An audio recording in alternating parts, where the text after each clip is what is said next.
How's it going, Bob? Okay, so they finally came and I'm ready for cosplay now. Still getting the costume on the go, my own custom Wolverine costume. I'm so ready for Comic-Con, working on another costume as well. Anyway, how are you guys doing? Hope you're okay on your side of the internet. If you're new here, welcome. And if you're not, then hello again and you get to see this ugly mug again. Anyway, this is just going to be my thoughts on, the fear, the intrepidation when it comes to spirit communication and spirits in general. Also be talking about films as sort of, in a way, the sort of conditioning factor as to how it kind of relates to real life. So let's just talk about that. So without further ado, let's go. I've done many videos on different subjects when it comes to the paranormal, in relation to the paranormal, how it is for real, what it's really like to do spirit communication, things I have learned, things which I've experienced, just to tell you guys and hopefully encourage you to get into it, because I like to do this. I like to talk about this stuff because I want to encourage you to get involved. Get yourself a PSP-7 or get yourself a manual scan radio and give it a try for yourself. I have done many a session over the last 3 years or so, and I have had communication from when asking all different kinds of questions, such as asking about aliens, asking about heaven, asking about devils, other deities, parallel universes, the multiverse, like a real life multiverse. I've asked about other planets, space, all kinds of things. I've done many a session. I've learned a great deal, but also not learned a whole lot, because we don't know who or what spirits are. We do not know if they're aliens. We don't know if they're beings from a parallel universe. Could indeed be dead people, aliens. We don't know. We have no idea what they are.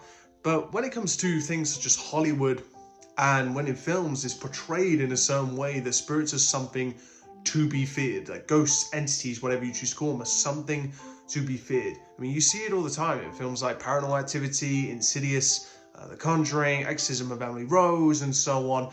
And you see it everywhere, and even on TV. Who places her trust in thee, my God?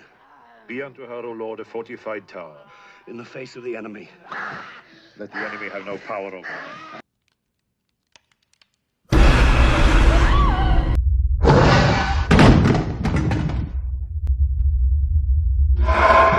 And I spoke about TV shows before, such as Ghost Adventures, Ghost Hunters and such. The thing is, it's marketed in a way, it's advertised in a way to be scary, to be dramatic. And because Zach Bagans is really dramatic anyway. But when it comes to all these TV shows, it is structured a certain way and advertised to you to be more hype-based, so you tune in to the very next episode. And some people, for the paranormal, if you're interested, you're interested, and if you're really not, you're really not. It's just whatever you choose. Or maybe, I like to talk about the whole skepticism side of things as well, talk about things which maybe other people in the paranormal are not talking about, or maybe are not discussed very much, like even the possibility that ghosts maybe not be dead people, they might be something completely different, or maybe they are dead people, but there's other sort of beings as well. But when it comes to spirits being something to fear, I personally don't think there's really much to fear. If you don't know what they are, what is there to really fear? And there's even some religions which will condition you that, and I'm not saying that I have necessarily a problem with religion, I just can't follow it myself, and my opinions on religion I will very much keep to myself, because I don't wish to offend anybody, because they're a bit harsh. But when it comes to things like religions, that sometimes in certain ones that ghosts, spirit communication is bad, something to be feared, and for me it's really not. And when I've had people in comments before say that you're communicating with demons, you're only communicating with demons. Right, okay, but the only thing is I like to go on fact and proof, so I just go, okay, prove to me that they're demons. And sure enough, I never get an answer back.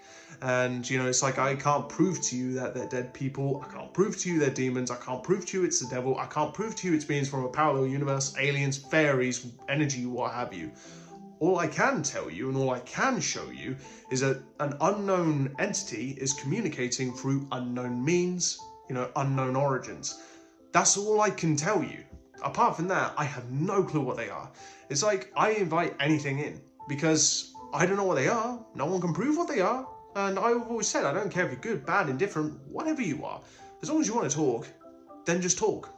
And I like to give them that opportunity to and record their voice. And I always ask, You know, I always try to be as polite as I can to them, and I say, look, this is what I'm doing, you know, this phone, I'm recording you, hope that's okay with you, you don't have to answer my questions. I always try and be very respectful and very courteous to them, because some of them may be a bit camera shy, and they could be too sat behind me, and I just don't know. But with these films, it does really condition you that it's something to be feared, and especially even me, I used to really believe that watching things like Ghost Adventures, watching things such as The Conjuring, Insidious and such, and seeing how it's portrayed there before I started doing this, things like even Ouija boards and such. And Ouija boards have such a bad reputation anyway, a really stupid reputation, because I've never had a negative experience with Ouija boards, and in my opinion, all they are is just a piece of wood with some letters and numbers on it. And I personally don't believe they work. Until I see the planchette move on its own, then I'll believe it works. But it kind of is a conditioning factor. It sort of conditions you to think a certain way. And before, I was interested in getting into spirit communication, and then I was like, oh my god, but what if it happens like it is in the films? You know, what if a spirit says they're going to kill me or whatever? And at first, when you get a message like that, I've had them, you know, say things before, like they're out to kill you. You know, the fact that something is out there, something is happening. We just don't know who or what is doing it or how they're doing it. Do they manipulate audio to speak? Yeah, maybe. Maybe they do manipulate audio to speak. Maybe that's how it works. It's a very good theory, but that's all it is at this point. Just a theory. So when it comes to this, and when I first started to get into it, and then I started to do this myself, and I realized, oh, it's nothing like it is on TV. It's nothing like it is in these shows. But now when I've watched Paranormal Activity and watched Insidious and everything, I watch it from a very different perspective now, because I watch it that it's just entertainment.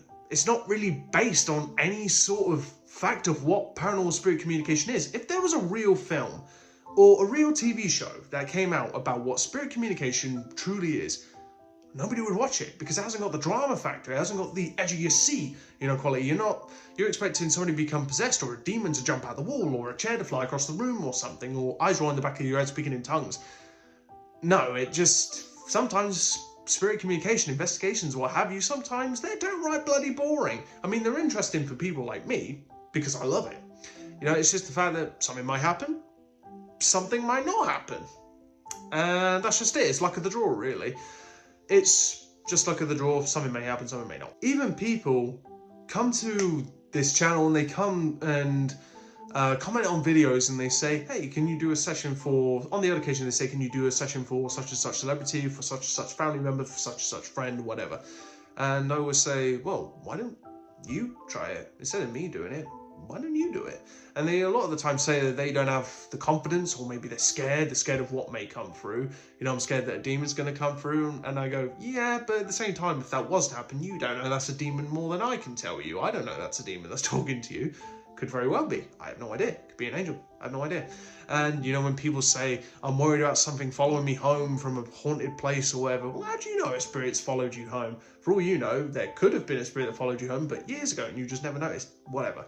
But I always tell people, if you are interested, get in here and do it yourself. You know, just get yourself a PSP7. They're not hard to find. They're on the internet. There's lots of different varieties of ghost boxes that you can get. Get one yourself. Get in here, get in there and try it. Just get out there and try it for yourself. And I did that. And now I look at the paranormal from a really different perspective now. Yes, something's communicating. I just don't know who or what they are or how they're communicating. All I know is something's happening, something's out there. And, you know, I did some videos, and I did a spirit box session even in my bathroom, when I was saying, like, do spirits watch you when you're having sex, when you're roasting the broomstick, when you're, you know, dropping the kids off the pool? You know, do they watch you doing that? Or do they have the same kind of courtesy and privacy, maybe? All these different questions. It's these sort of questions which make people nervous. Do they watch you when you're sleeping? Well, they might very well be, but you don't see them. And if anything, I just think I am very comfortable with whatever's here. A lot of the times I get the same names coming through in spirit box sessions. Not all the time, but some of the time. I remember I never had Peter before. Just the name Peter. I don't know if it's an actual man or what have you, or even if it's a dead person, but I didn't start to get that name until I moved into this house. And now I get it somewhat frequently, maybe half the time. But at the same time, when it comes to that, I'm very comfortable with them being around. I have to accept the fact that there could be a spirit sat next to me right now, and I would probably have no clue. I have to accept that there could be spirits all around me, all the time, wherever I go, and I may not know. But when it comes to spirit communication in general, I do this because I really freaking enjoy it, and I love doing it. It's interesting to me, and at this point, I'm doing some new experiments, getting some new ghost boxes, some new equipment, such as REM pods and such, and I love finding out new experiments on what people are doing and such, and just giving it a try. That's all you can do, just give this a try. But if you are concerned about, should you fear spirits, or do you have any trepidation, all you will really know, I can't exactly give you definitive answers. All I can tell you is get in there and do it yourself, because you won't know until you actually get and do this and you try it. And that's what I encourage you to do. Anybody can do this. Some people think that it's a certain type of person that can do spirit communication or whatever. I'm nothing special. All I am is just a guy. I'm just a guy who has some ghost boxes, who likes to do spirit communication, wants to communicate with unknown entities. What I do is nothing special. Anybody can do this. Anybody can buy a ghost box and do what I do. Anybody can. You can. But I just encourage you to do that. So, should you fear spirits? I don't think so. Because how can you really fear something if you don't truly know what it is? But then again, people fear what they do not understand. And I think it's the fact that we do not understand what spirits are. We don't know if there is an afterlife. We don't know how the spirit world works. We don't know what it is or what sort of reality that they're living in. So the only fact is, the only way we're truly going to find out is when we die. I don't know if there's going to be any way in the future to prove what spirits are. Who knows? How do we know these mediums are the real deal? Or are they just talking out their ass, It's just these logical questions that you've got to think about. Again, I don't care if they are good, bad, indifferent, whatever, demons, devils, angels, gods, goddesses, dead people, aliens, whatever they are. I don't know what they are, but I have to accept that anything can come through. I don't have any control over that, so anything can happen. And I keep going because I just love to do this. I love to show you guys these spirit box sessions, what happens in them. I like to show you guys the communication, and hopefully it will encourage at least one person to maybe think about the paranormal differently, not listen to these films and all this bullshit that you see on TV, because it's not fucking real. The only way to find out what the paranormal was really like is to get in here and do it yourself, and anybody can do it. So do you have anything to fear? I don't think so, it's just my opinion. But I'll see you guys soon in the next video. I hope you have a good day or night, whatever time you're watching this. I'll see you all very soon, and take care. Bye-bye for now.